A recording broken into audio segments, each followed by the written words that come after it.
Hi guys, mga boss, mga lods, today's video meron tayong computer repair or ECU repair, isang computer box repair sa isang sasakyan. Ayun, pinapakita natin, focus natin dyan. Computer box yan, isang sasakyan. So ito yung sasakyan niya, isang Hyundai i10. So ang unit na ito is malapit lang sa atin from Osami City. So andyan, kitang-kita nyo yung mga Nakmar boys, same as usual, nandun pa rin sa gilid ng daan. Nandun sa harapan sa gate ni Nakmar kasi yung shop natin, hindi na makapasok yung mga customer natin. Sa tulong ng Diyos, sa kaawa ng Diyos, na dami tayong customer. Praise the Lord. Hallelujah. Andyan si Mats Mechanic lang dyan, sa gilid ng daan. So ayun, pag ibig sabihin dyan, pag meron kayong nakitang dahon sa gawa ni Mats Mechanic, so alam mo na, pag may dahon, parang ano nang susunod dyan. Ayan si Nakman, yung naka-blue. So nandyan si Mats Mechanic dyan. So ito, walang problema nito, ayaw mag-start, no cranking talaga, pang ilang shop na tayo.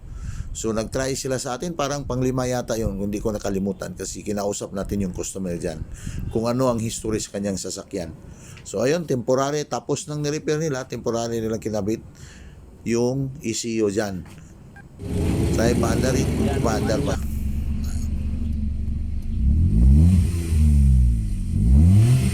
Ngayon, umaandar talaga. Taas ng palo ng kanyang RPM.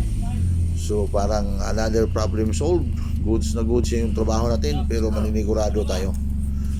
Kasi ayan, pinatay, on balik. Ayun, maandar, may RPM na.